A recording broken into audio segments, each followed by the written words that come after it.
آدم علیہ السلام کے بعد 1000 سال تک توحید پر قائم رہنے کے بعد ان لوگوں میں بت پرستی اس طرح شروع ہوئی کہ ان برے لوگوں میں بعض نیک لوگ بھی تھے۔ یہ برے لوگ ان نیک لوگوں سے بہت محبت کرتے تھے اور ان سے تقرب حاصل کرتے تھے، ان کی شان میں بہت مبالغہ کرتے تھے، جیسا کہ آج کل بعض لوگ علماء اور صالحین کی مدح سرائی میں زمین و آسمان کے قلابے ملاتے ہیں۔ یہی چیز بعد میں شرک کا ذریعہ بنی۔ امام بخاری رحمت اللہ علیہ نے سورہ نوح آیت 23 میں اللہ کے فرمان وَقَالُوا لَا تَذَرُنَّ آلِهَتَكُمْ وَلَا تَذَرُنَّ وَدًّا وَلَا سُوَاعًا وَلَا يَغُوثَ وَيَعُوقَ وَنَسْرًا، اور انہوں نے کہا کہ ہرگز اپنے معبودوں کو نہ چھوڑنا، اور نہ ود اور سوا اور یغوث اور یعوق اور نصر کو چھوڑنا کی تفسیر کرتے ہوئے ابن عباس رضی اللہ عنہما سے روایت کی ہے۔ وہ فرماتے ہیں کہ یہ نوح علیہ السلام کی قوم کے بعض نیک آدمیوں کے نام ہیں۔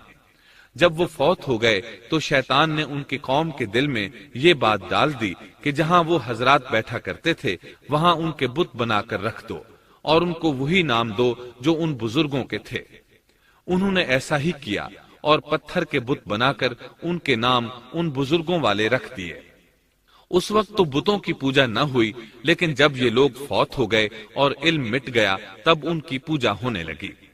ابن عباس رضی اللہ عنہما فرماتے ہیں نوح علیہ السلام کی قوم کے یہی بت بعد میں عرب میں پوجے گئے، اور اللہ تعالیٰ کے فرمان وَقَالُوا لَا تَذَرُنَّ آلِهَتَكُمْ وَلَا تَذَرُنَّ وَدًّا وَلَا سُوَاعًا وَلَا يَغُوثَ وَيَعُوقَ وَنَسْرًا کا یہی مطلب ہے، یعنی ان نیک بزرگوں کے بت بنا لیے گئے اور آہستہ آہستہ ان کی پوجا شروع کر دی گئی، اور سب لوگوں نے ایک اللہ کی عبادت سے انکار کر دیا۔ نوح علیہ السلام اکیلے اس دنیا میں موحد اور توحید پرست باقی رہ گئے۔ نوح علیہ السلام کا نسب کچھ یوں ہے: نوح بن لامک بن متو شلح بن ادریس۔ اس طرح ادریس علیہ السلام ان کے پردادا ہوئے۔ اس وقت لوگوں کی عمریں بہت طویل ہوتی تھیں، اس لیے ہم کہہ سکتے ہیں کہ ادریس علیہ السلام کئی 100 سال زندہ رہے، اور نوح علیہ السلام 1000 سال سے بھی زیادہ عرصہ زندہ رہے۔ عمریں لمبی ہونے کی وجہ سے ادریس علیہ السلام اور نوح علیہ السلام کے درمیان کافی مدت بنتی ہے، اور اسی مدت کے دوران کفر و شرک نے زور پکڑا اور بتوں کی عبادت شروع ہو گئی۔ تب اللہ تعالیٰ نے نوح علیہ السلام کو زمین میں مبعوث فرمایا۔ ابن عباس رضی اللہ عنہما سے روایت ہے کہ نبی صلی اللہ علیہ وسلم نے فرمایا آدم علیہ السلام اور نوح علیہ السلام کے درمیان 10 قرن تھے۔ ایک قرن 100 سال کا ہوتا ہے۔ آدم علیہ السلام کے 1000 سال بعد تک لوگ توحید پر قائم رہے، پھر آہستہ آہستہ شیطان نے انہیں شرک کے راستے پر ڈال دیا، شرک عام ہو گیا، ایک اللہ کی عبادت بالکل ختم ہو کر رہ گئی۔ تب اللہ نے نوح علیہ السلام کو مبعوث فرمایا، انہوں نے اللہ کی طرف دعوت دی، انہوں نے بہت مشقت اٹھائی، جیسا کہ سورہ نوح میں اللہ فرماتے ہیں بسم اللہ الرحمن الرحیم انا ارسلنا نوحا الى قومه ان انذر قومك من قبل ان يأتيهم عذاب أليم قال يا قوم إني لكم نذير مبين أن اعبدوا الله واتقوه وأطيعون يغفر لكم من ذنوبكم ويؤخركم إلى أجل مسمى إن أجل الله إذا جاء لا يؤخر لو كنتم تعلمون۔ اللہ تعالیٰ بخشش اور رحم کرنے والے کے نام سے شروع کرتا ہوں۔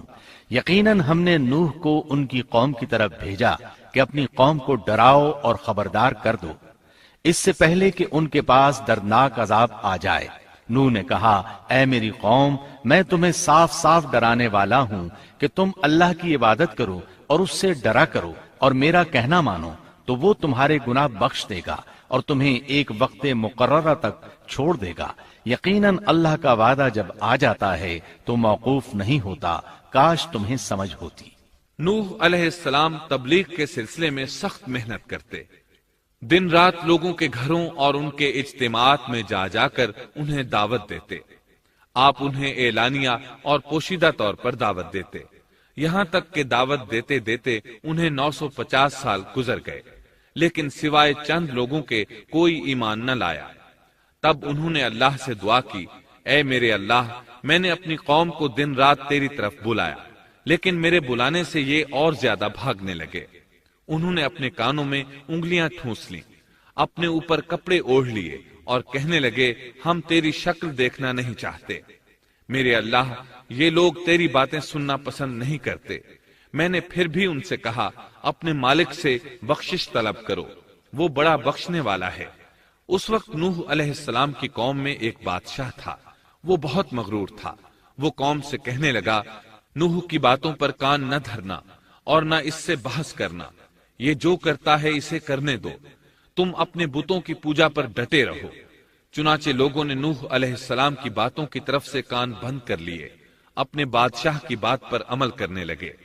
تب نوح علیہ السلام نے اللہ سے فریاد کی، اے پروردگار، یہ میرا کہنا نہیں مانتے، ان لوگوں کی سنتے ہیں جن کی اولاد اور مال نے انہیں فائدہ تو نہ دیا، الٹا نقصان پہنچایا، اور انہوں نے میرے ساتھ بڑا داؤ کیا، یعنی دوسروں کو میرے درپے کر دیا، خود بھی مجھے ستانے میں کوئی کسر نہ چھوڑی، اور آپس میں ایک دوسرے سے کہنے لگے، اپنے دیوتاؤں کو نہ چھوڑنا، نہ ود اور نہ سوا اور نہ یغوث اور نہ یعوق اور نہ نصر کو چھوڑنا۔ ان لوگوں نے بہت سے لوگوں کو گمراہ کر ڈالا، اور پروردگار تو ایسا کر کہ یہ ظالم اور زیادہ گمراہ ہو۔ اس طرح نوح علیہ السلام نے 950 سال دن رات لوگوں کو اللہ کی طرف بلایا، لیکن اتنے طویل عرصہ میں صرف 80 کے قریب لوگ مسلمان ہوئے، اور ان ایمانداروں کی اکثریت فقراء، مساکین، ناتواں اور غلام قسم کے لوگوں پر مشتمل تھی، جن کی معاشرے میں کوئی حیثیت نہیں ہوتی۔ مشکل سے 10 ایماندار ایسے ہوں گے جو شرف و جاہ کے مالک ہوں گے۔ چنانچہ نوح علیہ السلام کے مغرور سرداروں نے جب اس صورتحال کو دیکھا تو اکٹھے ہو کر نوح علیہ السلام کے پاس آئے اور کہنے لگے، اے نوح، ہم چاہتے ہیں تیری باتیں سنیں اور لوگوں کو بھی تیری باتیں سننے کی ترغیب دیں اور سب تجھ پر ایمان لے آئیں، لیکن اس سے پہلے ہماری ایک شرط ہے، یہ کہ آپ کے حلقے میں جو یہ ذلیل اور حقیر لوگ آ گئے ہیں، انہیں دھکے دے کر اپنے پاس سے نکال دے، اس لیے کہ ہم اپنی قوم کے سردار، چودھری اور مقام و مرتبے والے لوگ ہیں، اس لیے ہم ان فقیر لوگوں کے پاس نہیں بیٹھ سکتے۔ اگر آپ انہیں نکال دیتے ہیں تو ہم ایمان لے آئیں گے۔ اللہ تعالیٰ نے نوح علیہ السلام کی قوم کے ان سرداروں کی تردید سورہ ہود آیات 27 تا 31 میں کی ہے۔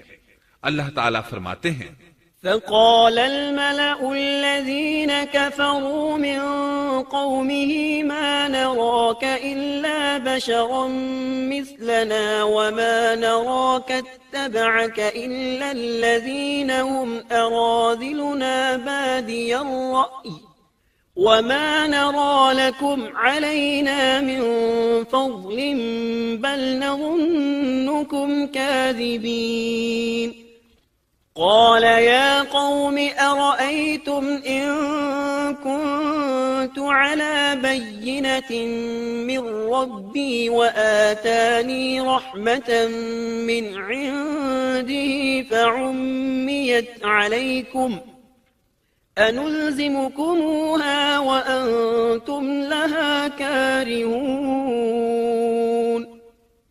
کافر سردار نوح سے کہنے لگے، ہم تو یہی دیکھتے ہیں کہ تو ہماری طرح ایک آدمی ہے، اور یہ بھی دیکھتے ہیں کہ صرف ان لوگوں نے تیری پیروی کی ہے جو ہم میں رذیل ہیں، وہ بھی اوپر کی عقل سے، اور ہم تو تمہیں کسی بات میں اپنے سے زیادہ نہیں پاتے بلکہ تمہیں جھوٹا خیال کرتے ہیں۔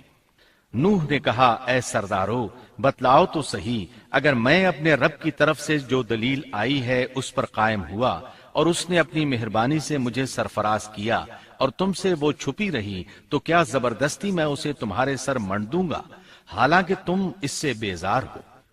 وَيَا قَوْمِ لَا أَسْأَلُكُمْ عَلَيْهِ مَالًا إِنْ أَجْرِيَ إِلَّا عَلَى اللَّهِ وَمَا أَنَا بِطَارِدِ الَّذِينَ آمَنُوا إِنَّهُمْ مُلَاقُو رَبِّهِمْ وَلَكِنِّي أَرَاكُمْ قَوْمًا تَجْهَلُونَ وَيَا قَوْمِ مَنْ يَنْصُرُنِي مِنَ اللَّهِ إِنْ طَرَدتُّهُمْ أَفَلَا تَذَكَّرُونَ وَلَا أَقُولُ لَكُمْ عِنْدِي خَزَائِنُ اللَّهِ وَلَا أَعْلَمُ الْغَيْبَ وَلَا أَقُولُ لَكُمْ إِنِّي مَلَكٌ وَلَا